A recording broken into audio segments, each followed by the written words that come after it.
Salve. Selamat pagi Bapak Ibu, saudara-saudari yang dikasihi Kristus. Mari kita mengawali hari baru dengan mendengarkan firman Tuhan yang diambil dari Injil Yohanes pasal 1 ayat 29 sampai dengan 34. Tuhan bersamamu. Inilah Injil suci menurut Yohanes.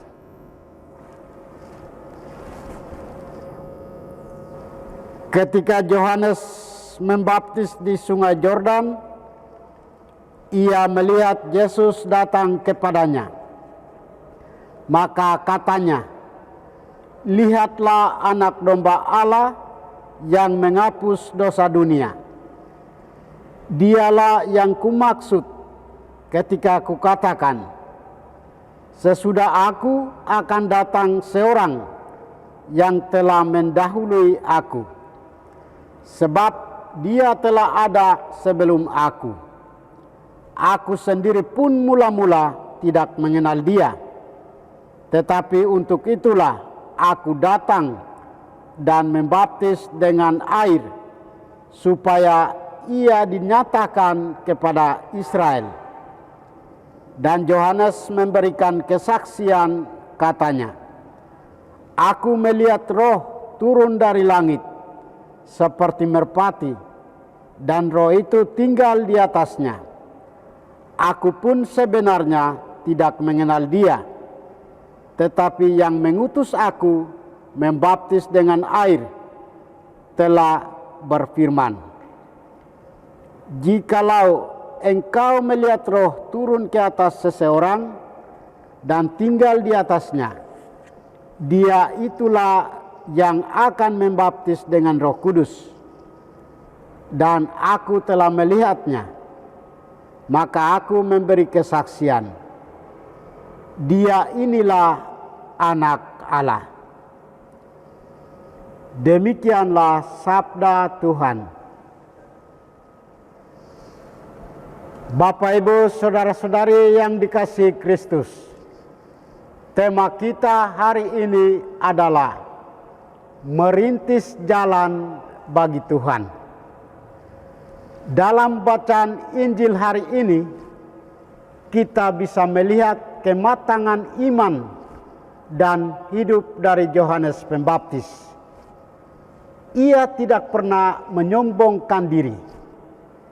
Dia tidak pernah menuntut pengakuan. Dia tidak pernah membanggakan dirinya. Justru sebaliknya, dia sungguh sangat merendahkan diri. Dan berhadapan dengan Yesus pun, ia menempatkan dirinya sangat rendah.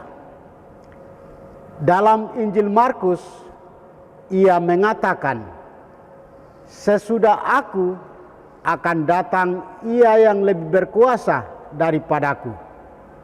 Membungkuk dan membuka tali kasutnya pun aku tidak layak. Aku membaptis kamu dengan air, tetapi ia akan membaptis kamu dengan Roh Kudus." Itulah kesaksian Yohanes. Dan ayat kitab suci ini mau menunjukkan bahwa Yohanes sangat menyadari kerendahan dirinya di hadapan Tuhan Yesus. Bapak Ibu, saudara-saudari, peran Yohanes Pembaptis pada kedatangan Tuhan memang sangat besar. Dia mempersiapkan orang dengan baptisan air untuk menyambut Kristus yang akan membaptis dengan darah dan roh. Kristus yang sudi lahir dan wafat bagi umat manusia. Walaupun Yohanes Pembaptis memiliki peran yang besar, namun ia sungguh merendahkan diri. Dia tetap mengagungkan Yesus Sang Guru, Sang Juru Selamat umat manusia. Sebab dia adalah Mesias yang dinanti-nantikan oleh umat manusia. Yohanes Pembaptis memberi kesaksian tentang dia. "Aku telah melihat roh turun dari langit seperti merpati dan ia tinggal di atasnya. Tetapi dia yang mengutus aku untuk membaptis dengan air telah berfirman kepadaku, jikalau engkau melihat roh itu turun atas seseorang dan tinggal di atasnya, dia itu yang akan membaptis dengan Roh Kudus. Dan aku telah melihatnya dan memberi kesaksian, inilah anak Allah. Bapak, Ibu, saudara-saudari, Yohanes Pembaptis ingin menunjukkan kepada kita bahwa siapa dia yang datang untuk mewartakan kerajaan Allah. Kerajaan Allah adalah kerajaan damai, kerajaan sukacita, kerajaan bahagia, kerajaan yang penuh sorak gembira, penuh persaudaraan dan lainnya. Oleh karena itulah kita sebagai umat Allah sangat mendambakannya. Semua orang beriman pasti sangat mengharapkan kedatangan kerajaan Allah. Kerajaan yang menjamin kedamaian dan sukacita sejati. Kerajaan yang membebaskan dari penindasan, kekuatan kegelapan. Kerajaan yang menghancurkan dosa dan segala bentuk kejahatan, penyakit, dan gangguan iblis. Kita memilih dan menentukan ke arah mana hidup kita masing-masing, termasuk mau menjadi orang benar atau tidak, mau selamat atau tidak. Dan pada akhirnya Allah memilih kita masing-masing sesuai dengan pilihan hidup kita. Sebab kesetiaan dan ketekunan Allah dalam upaya membentuk kita tidak pernah pudar. Apabila kita mengikuti kehendak Tuhan dan dengan selalu bertobat, kita akan menjadi manusia yang selalu baru dan indah. Sedangkan jika kita tetap bebal dan degil, maka kita pun akan hancur berkeping-keping hingga dibuang. Kita telah diarahkan dan dibentuk oleh Tuhan dengan sangat baik melalui sabdanya, kasihnya, pengampunannya, tindakannya, hidupnya sendiri.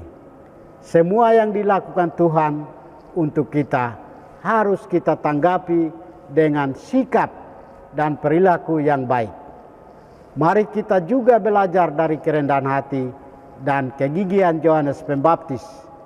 Semoga kita semakin beriman. Kita tidak perlu ragu dan khawatir, tetapi percayalah dengan sepenuh hati dan membiarkan kasih-Nya mengalir dalam diri kita. Kita memupuk kerendahan hati di hadapan Tuhan. Kita berkarya dan mewartakan Injil bukan untuk mencari kemegahan diri. Kita hanya mewartakan Injil agar semakin memancarkan kebesaran nama Tuhan dan kebaikannya. Tuhan memberkati kita. Marilah kita berdoa. Tuhan, pagi ini kembali kami naikkan syukur dan permohonan. Terima kasih sudah menjaga kami saat tidur maupun bangun.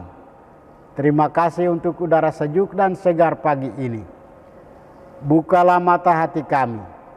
Mampukan kami memandang kemurahan dan karya-Mu, serta memuji dan memuliakan-Mu melalui pekerjaan dan pelayanan kami hari ini. Bimbinglah kami selalu untuk menyadari kesalahan kami dan bertobat, sehingga kami sungguh rendah hati, mau membuka hati dan siap menerima rahmat-Mu yang tinggal dalam hati kami. Kristus terang dunia, berkatilah keluarga kami. Jadikanlah kami alat kasih-Mu dan pantaskanlah kami menjadi hamba-Mu yang setia. Demi Kristus Tuhan dan pengantara kami. Tuhan bersamamu. Semoga kita sekalian, orang-orang yang kita kasih dan doakan, seluruh aktivitas kita hari ini dilindungi, dibimbing, dan diberkati oleh berkat Allah yang Maha Kuasa. Dalam nama Bapa dan Putra dan Roh Kudus. Amin.